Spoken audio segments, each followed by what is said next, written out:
Oke, sekarang kita masuk pada evaluasi manajemen keuangan, education and technopreneurship. Siap.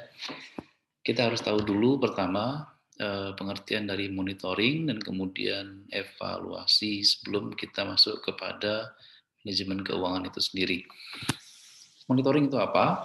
Monitoring adalah proses kegiatan pengawasan terhadap implementasi kebijakan yang meliputi keterkaitan antara implementasi dan hasilnya. Ya, jadi yang namanya monitoring itu pasti melihat sesuatu kegiatan yang sedang berlangsung. Jadi ini seperti ngawasin Anda lagi ngapain gitu ya. Kalau evaluasi itu berarti setelah kegiatan berlangsung selesai, baru nilai. Evaluasi berkaitan dengan nilai dari suatu kegiatan secara sistematis dan juga nilainya harusnya secara objektif ya. Jadi yang terlibat untuk monitoring dan evaluasi, monitoring itu pasti internal. Kan yang mengawasi nggak mungkin dari luar, tetapi dari dalam itu sendiri. Nah, baru yang mengevaluasi itu bisa dari dalam dan dari luar apabila dibutuhkan. Tujuan dari monitoring dan evaluasi yaitu agar efektif, efisien, dan ekonomis. Efektif di sini maksudnya adalah tercapai dengan rencana yang ditentukan, kemudian efisien, penggunaan input yang seminimal mungkin, jadi penggunaan uang yang sedikit mungkin. Kemudian ekonomis, ekonomis itu value for money. Value for money di sini maksudnya adalah barang yang murah belum belum tentu jelek, barang yang mahal belum tentu bagus gitu.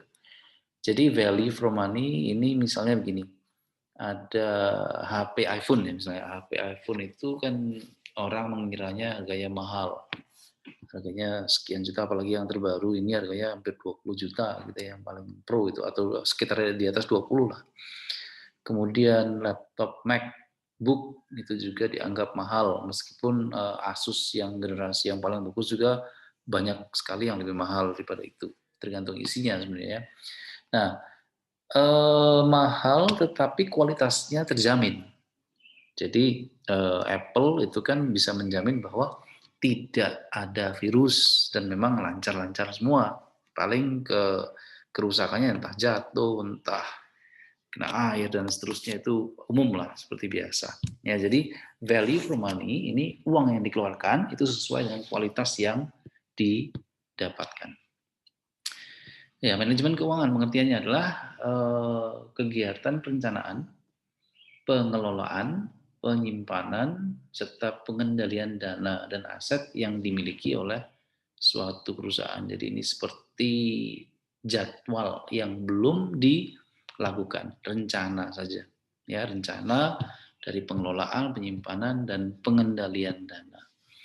Tujuannya itu jelas menjaga arus kas, kemudian memaksimalkan keuangan perusahaan, mempersiapkan struktur modal, maksimal keuntungan, meningkatkan efisiensi, mengoptimalkan kekayaan perusahaan, mengurangi resiko, memastikan kelangsungan hidup, dan mengurangi biaya modal. Ya, tujuan-tujuan itu semua ini sangat jelas. Kalau misalnya manajemen keuangannya nggak baik, jelas pengeluaran lebih tinggi daripada masukan dan akan segera menutup perusahaannya.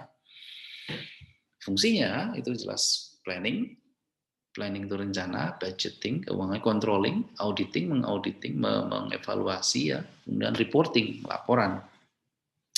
Prinsipnya akuntabilitas, konsistensi, kelangsungan hidup, transparansi, standar akuntansi, integritas, dan pengelolaan. Kalau ini semua dijalankan, saya kira sekecil apapun perusahaan itu pasti jadi besar.